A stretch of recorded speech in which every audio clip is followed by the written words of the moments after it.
बैठो बैठो। Fire!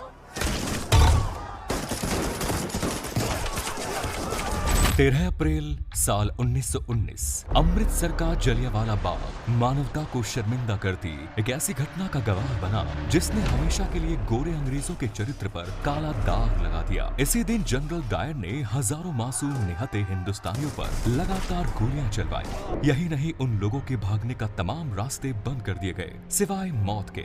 उनके पास कोई रास्ता नहीं था। आगे जाकर क्रांतिकारी उधम सिंह ने जलियांवाला बाग हत्याकांड में गोली चलाने का आदेश देने वाले जनरल डायर को गोली मार दी और इस हत्याकांड का बदला ले लिया। लेकिन ये सवाल फिर खड़ा हुआ कि क्या सच में मरने वाला वही व्यक्ति था जिसने उस बाग में गोली चलाने का आदेश दिया? आखिर क्या है इस हत्याकांड के पीछे की क्रूर सच्चाई? वो कौन से सर्कमस्टेंसेस थे जो इस घटना के लिए जिम्मेदार थे? आज के इस हिस्से में हम जानेंगे दिल दहला देने वाली इस घटना की एक सच्ची घटना। हमारे साथ आखिर तक जरूर बने रहिएगा ताकि आज की पीढ़ी भी जान पाए कि आजादी उतनी भी सस्ती नहीं है जितनी आसानी से आज हम इसे एंजॉय कर रहे हैं। जलियांवाला बाग हत्याकांड की भूमिका उस समय बननी शुरू हुई जब अंग्रेजों ने रॉलेट एक्ट लगाया और देश भर में इसका विरोध शुरू हुआ। वो तारीख थी 10 अप्रैल। रॉलेट एक्ट का विरोध चल रहा था और अंग्रेजों ने इस एक्ट के विरोध करने के लिए सैफुद्दीन किचलू, डॉक्टर सत्यपाल को गिरफ्तार कर लिया गया। रॉलेट एक्ट को उस समय का काला कानून कहा गया था। इस कानून का विरोध महात्मा गांधी ने भी किया था और इसके पास होते ही पूरे देश में इसका जबरदस्त विरोध शुरू हो गया। रॉलेट एक्ट के इस कानून के मुताबिक अंग्रेज बिना किसी जांच पड़ताल और मुकदमे के जब चाहे किसी भी भारतीय को गिरफ्तार करके जेल में भेज सकते थे। रॉलेट एक्ट के विरोध में सैफुद्दीन किचलू और डॉक्टर सत्यपाल की गिरफ्तारी ने आग में घी का काम किया। जनता का आक्रोश अपने उफान पर था, लेकिन तूफान से पहले वाली शांति छा गई। लोगों ने एक बड़े विरोध प्रदर्शन करने के लिए 13 अप्रैल को सुबह जलियांवाला बाग में एक बड़ी सभा करने का निर्णय लिया। सारे के सारे लोग इकट्ठा होते, वहां पर रॉलेट एक्ट का विरोध होता और साथ ही इन दोनों की गिरफ्तारी के विरोध में स्वर मुखर हुए। जलियांवाला बाग में 13 अप्रैल को होने वाली इस रैली की खबर जनरल रेजिनाल्ड डायर को पता चल गई। 13 अप्रैल पंजाब में बैसाखी का दिन भी था। वैसे भी पंजाब में बैसाखी बड़ी ही धूमधाम से मनाई जाती थी। लोग एक तरफ बैसाखी का जश्न मना रहे थे, अपने लोगों से मिल रहे थे और दूसरी तरफ इस सभा की तैयारी चल रही थी। लेकिन जनरल डायर ने इस सभा के खिलाफ पहले से ही तैयारी कर ली थी। उसने 12 अप्रैल को ही अतिरिक्त सैनिक टुकड़ी बुलाकर अपनी तरफ से पूरी तैयारी कर ली। सुबह का वक्त था। लोग बैसाखी के त्योहार के चलते खुशियां मना रहे थे और अपनों से मेल मिलाप करने के बाद लगभग 25,000 लोग जलियांवाला बाग में आम सभा के लिए इकट्ठा हो गए। इधर जनरल डायर भी अपनी पूरी सैन्य टुकड़ी लेकर जलियांवाला बाग की तरफ चला गया। जलियांवाला बाग में भीतर जाने का एक ही रास्ता था। लोगों की शहर सभा हो चुकी थी और उन्हें मालूम भी नहीं था कि कब जनरल डायर अपनी पूरी की पूरी सैन्य टुकड़ी लेकर अंदर दाखिल हुआ और उसने जलियांवाला बाग के मुंह पर तोप रखकर उसने बंद कर दिया। इसके बाद अपने सैनिकों की पोजीशन लेने के बाद जनरल डायर ने सीधे लोगों पर फायर का आदेश दे दिया। बिना किसी चेतावनी के, बिना एक शब्द बोले जनरल डायर के आदेश का पालन करते हुए सैनिकों ने अपनी अपनी बंदूकों का मुंह खोल दिया और लगातार गोलियां लोगों पर बरसने लगी।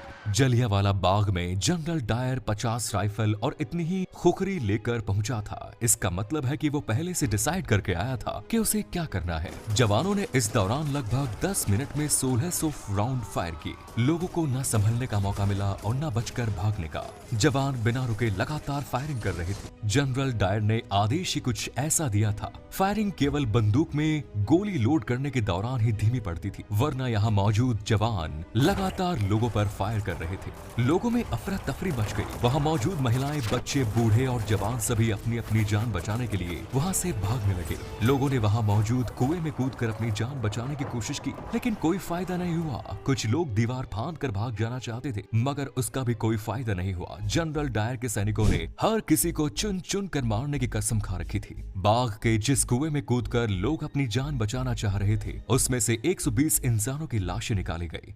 YouTube पर 1000 सब्सक्राइबर करना इतना भी मुश्किल नहीं है और ये बिल्कुल जरूरी नहीं है कि 100 वीडियोस डालो या 2। आग के जिस कुएं में कूदकर लोग अपनी जान बचाना चाह रहे थे, उसमें से 120 इंसानों की लाशें निकाली गई। वहां कुआं कूदकर मरने वाले लोगों के खून से भर गया। कुएं को आज भी खूनी कुएं के नाम से जाना जाता है और इतना ही नहीं, इस बाग की दीवारों पर आज भी उस समय की गोलियों के निशान मौजूद हैं।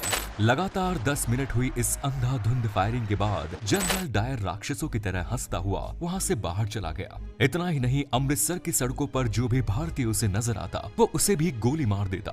मरने वालों को अपनी तोप के पीछे रस्सी से बांधकर घसीटता हुआ ले जाया गया। इस हत्याकांड के बाद अंग्रेज सरकार ने अपने आंकड़े जारी किए। उन आंकड़ों के मुताबिक इस नरसंहार में 379 लोगों की मौत हुई, लेकिन मरने वालों की असल संख्या कुछ और ही थी। हकीकत में इस हत्याकांड में हजारों लोगों की जान गई थी। इस दिल दहला देने वाली घटना ने पूरे देश को हिलाकर रख दिया। चारों तरफ इस घटना की निंदा होने लगी और इस घटना की जांच का जिम्मा लेफ्टिनेंट माइकल ऑडवायर को दिया गया। गोली चलाने वाले जनरल डायर ने अपनी सफाई में कहा कि गोली चलाना उसकी मजबूरी बन गई थी। उसे अपने कर्तव्य का पालन किया। अगर वो गोलियां नहीं चलवाता तो वहां मौजूद भीड़ उसे ही मार देती। ये मार्शल लॉ का उल्लंघन होता। लेफ्टिनेंट माइकल ऑडवायर, जो कि इस मामले की जांच कर रहा था, वो जनरल डायर के इस जवाब से संतुष्ट हुआ। आगे चलकर इस मामले की जांच लाहौर के हंटर कमीशन के द्वारा की गई। फाइनली इस मामले में जनरल डायर को सही माना गया और ब्रिटिश अधिकारियों ने उसे प्रमोशन दिया। लेकिन इसके साथ ही फाइनल रिपोर्ट में ये भी कहा गया कि जनरल डायर अब कभी इंडिया नहीं आएंगे और उन्हें ब्रिटेन में रहकर ही सर्विस करनी होगी। इस हत्याकांड के दौरान सरदार उधम सिंह जलियांवाला बाग में ही मौजूद थे। ये उनकी खुशकिस्मती थी कि वो इतनी गोलियां चलने के बावजूद भी बच गए, लेकिन उन्होंने कसम खाई थी कि वो इस हत्याकांड का बदला जरूर लेंगे। लेकिन इस हत्याकांड के मुख्य आरोपी जनरल डायर की साल 1927 में एक बीमारी के चलते मौत हो गई थी। लेकिन इस मामले की जांच करने वाला लेफ्टिनेंट माइकल ऑडवायर अभी भी जिंदा था। इधर उधम सिंह प्रतिशोध की आग में जल रहे थे। वो एक गरीब परिवार से थे। उन्होंने गदर पार्टी ज्वाइन की। उनके सिर से माता पिता का साया तो पहले ही उठ गया था, लेकिन उनका लक्ष्य तो माइकल ऑडवायर था, जो कि लंदन में था। जैसे ये जानकारी उन्हें मिली, वो लंदन जाने का जुगाड़ लगाने लगे। उन्होंने बढ़ई का काम करना शुरू किया और कुछ पैसे इकट्ठा करने लगे। पैसे इकट्ठा करके वो अमेरिका गए। अमेरिका के बाद वहां से लंदन पहुंच गए। लंदन में वो एक रेस्टोरेंट में काम करने लगे। रेस्टोरेंट में काम करते हुए पैसा जमा कर रहे थे ताकि एक पिस्टल खरीद सके। इतने सब काम करने के चक्कर में उधम सिंह को पूरे 21 साल लग गए। आखिरकार फाइनली वो समय भी आ गया जब उधम सिंह अपने लक्ष्य के करीब पहुंचे। साल 1940 में लंदन के क्रैक्सटन हॉल में ईस्ट इंडिया एसोसिएशन और रॉयल सेंट्रल एशियन सोसाइटी की मीटिंग होनी थी। इस मीटिंग में माइकल ऑडवायर भी पहुंचा था और उधम सिंह एक किताब में बंदूक रखकर ले गए थे। दरअसल किताब के पन्नों को उन्होंने बंदूक की आकृति के बीच से काट लिया था और उन्हीं के बीच में वो बंदूक छुपा कर ले गए थे। पंक्ति में सबसे आगे बैठे उधम सिंह माइकल ऑडवायर के आने का इंतजार कर रहे थे। जैसे ही माइकल ऑडवायर स्टेज पर आया, उधम सिंह ने 3 गोलियां उनके सीने में उतार दी।